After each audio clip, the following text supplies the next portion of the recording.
The BF5 beta is in full swing now, and after a few teething problems early on with the squad system, it's all working now as intended. I have to admit I'm really enjoying the gameplay, especially now I can experience it at home on my own PC. Rotterdam plays really well as a map in my opinion, and as an added bonus it looks great. That being said, it's not all perfect. So in this video I'm going to talk about some of the things that I'm not keen on and discuss certain elements that I think could be improved before the game releases in November. Let's start with something simple, audio, more specifically footsteps. We all know how good the general audio is in Battlefield games and honestly just DICE games in general. The detail and work that goes into making an immersive experience is incredible. Even still, there's one element that I think needs some tweaking and improving, and that's footstep sounds. Right now it's really difficult to hear players running close to you, and even more difficult to work out their direction. I know in Battlefield games there's always a lot going on, and as such that means there are a lot of audio elements at any one time, such as explosions, gunfire, grenades, and all of that will muffle sounds, but even when the game itself is relatively quiet, it's still difficult to pinpoint footsteps or even hear them at all. It's a small thing, but I think it needs improving.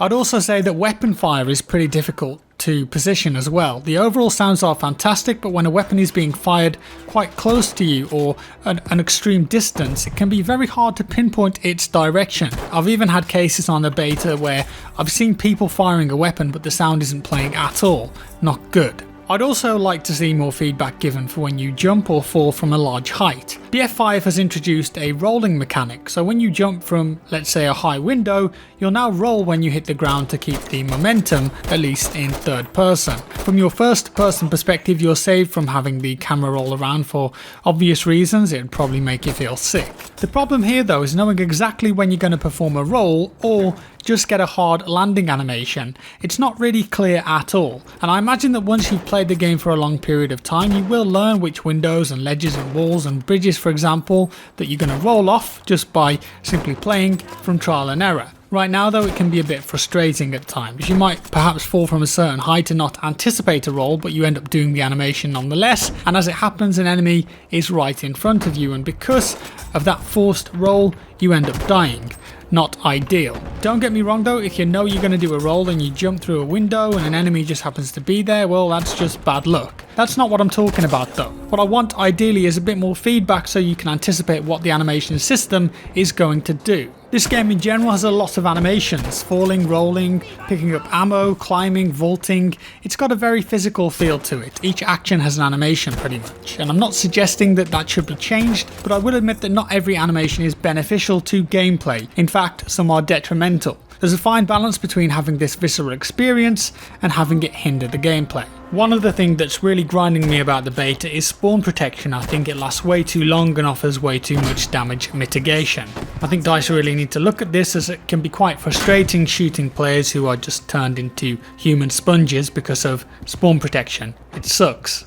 Arguably though, my biggest issue with the beta so far is the weapon upgrade system, and I didn't get to use this at Gamescom, it wasn't in that build. The skill tree system itself is not really the issue. The issue for me is that all of the weapon upgrades are just that, pure upgrades.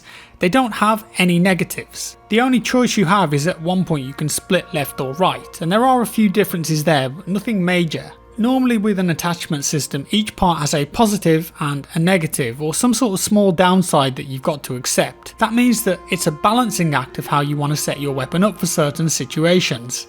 It also means that if you set your weapon up to be, say, close range, then you'll lose out at longer ranges, for example. The current skill tree in BF5 is nothing like that. It's pure upgrades, and I'm not really sure that I agree with that. Faster ADS time, faster bullet velocity, better hip fire, less vertical recoil, less horizontal recoil. Those are just some of the upgrades that you can choose from. They make the weapon better without giving you any downsides. Not only that, but unlike in previous games with attachments, they don't visually change the weapon.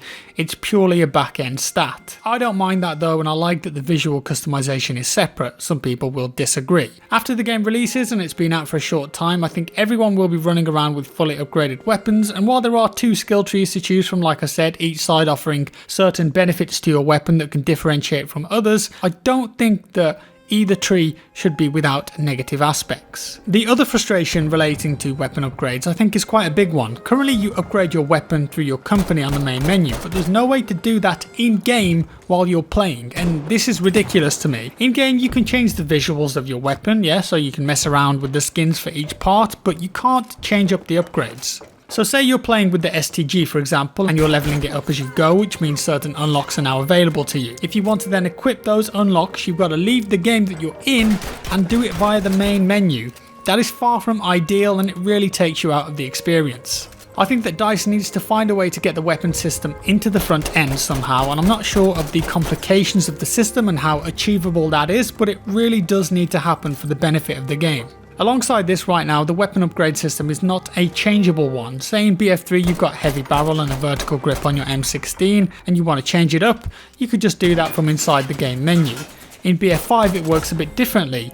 Once you've upgraded your weapon from the menu, the skills that you've picked are locked in. You can't then change that up. You've got to then add another base weapon, say the STG, and apply different skills to it. Then in your company or inventory, you'll have two versions of the STG instead of one. One thing I didn't like in BF1 is having multiple variants of the same weapon rather than just having one that you constantly play with. I'm a little bit disappointed that that type of old system has reared its head again. Because you can have multiple versions of it, it also means that your weapon list or inventory in your company page can get a bit messy, and right now there's no way to say name each individual upgraded weapon to say STG close range or STG long range. The company section definitely needs some quality of life improvements to make it feel and flow better, and the gameplay should always come first. As far as I can tell too, when you unlock a new weapon or gadget, you can't use it within that round, and you've got to again leave the game, go back to the main menu, your company, and then unlock it, equip it. And that to me is just absolutely bizarre. You're going to miss out on the whole experience of when you're playing a game, boom, you complete an assignment or you level up, and there you go, you can use your shiny new assault rifle or SMG that you've been working towards. But at the moment, as far as I can tell, if that happens, you're going to have to leave the game. And that way you just miss out on that excitement and surprise element when you do unlock new things. So I really think that they need to rework that system and look at getting it all within the server. So as you're playing, you can customize your weapons and use new ones that you've just unlocked. Even gadgets, for example. But speaking of the front end, let's just briefly mention assignments too. Right now on the main menu, you can pick the assignments that you want to work towards. It's very useful. In a game when you hit escape, there's also an assignment section, but that seems to just show you your assignments. You can't actually select them there, at least I certainly couldn't. If you forget to pick an assignment, that means that you'd have to go back to the main menu to select it, and that's just another element that you've got to quit the game for. So I do hope that the assignment system is meant to work in-game servers as well, because that would be a massive quality of life improvement. Fingers crossed that it's just not fully implemented yet. I have to say too that I've noticed quite a lot of lag and rubber banding here and there, especially when noticing player models further away or medium distance. I'm hoping that that's just limited to the beta, as it's a testing bed and it will be polished out in the final release hopefully. If you're looking through a sniper scope or at enemies far away, they are rubber banding everywhere and it's not good. Sometimes damage also feels a bit loaded to me, like you're taking multiple shots or delivering multiple shots at once. And I've noticed some lag on hit markers too, it feels a bit BF3. Now these are the sort of things that need ironing out before release because they're so important to gameplay. And I wanted to briefly touch on the time to kill in this version of the game. I think it's safe to say that opinion is very easily divided on how good the time to kill currently feels. We had two previous alphas with very different approaches, some preferred the first and some the second. It's going to be hard to please everyone. I will say this though, some of the weapons do feel very, very strong, and they're going to get stronger as everyone unlocks the weapon upgrades. So you have to assume that that's going to make balancing the time to kill feel good quite tricky. You want to feel lethal, but at the same time, if you're getting shot at, you want a chance to react as well.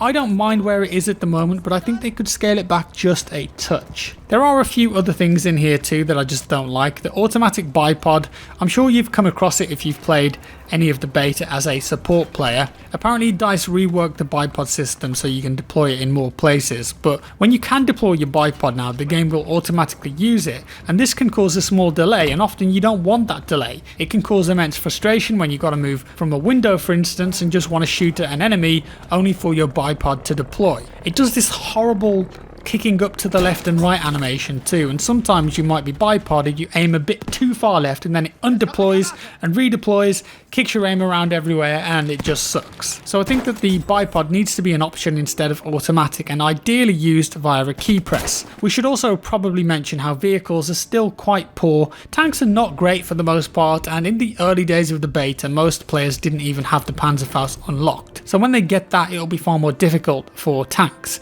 This time around assault players can't equip Dynamite and the Panzerfaust together, so that's something. It's going to be a bit harder to take down. But even planes are still quite weak and fly a bit like a bus at times. I'm not a huge vehicle player, as you guys know, but I know that a lot of players have voiced their concerns for the vehicles, and I think DICE will have to take a look at them and how they can really improve them and balance them before the release. It's going to be tricky, that one. Overall, I think BF5 is shaping up to be a great game. We've got a diamond in the rough here, but I do understand why it was put back for a month, and having played the beta for a couple of days, you can feel that. There are a few things that still need addressing, and I hope that extra time will help unleash the huge potential that this game really has. And that's all for today, guys. Did I miss anything? Let me know down in the comments below. What has been your impression of the open beta so far? If you liked the video, give it a like. If you didn't, a dislike. Subscribe for more, and I'll see you in the next one.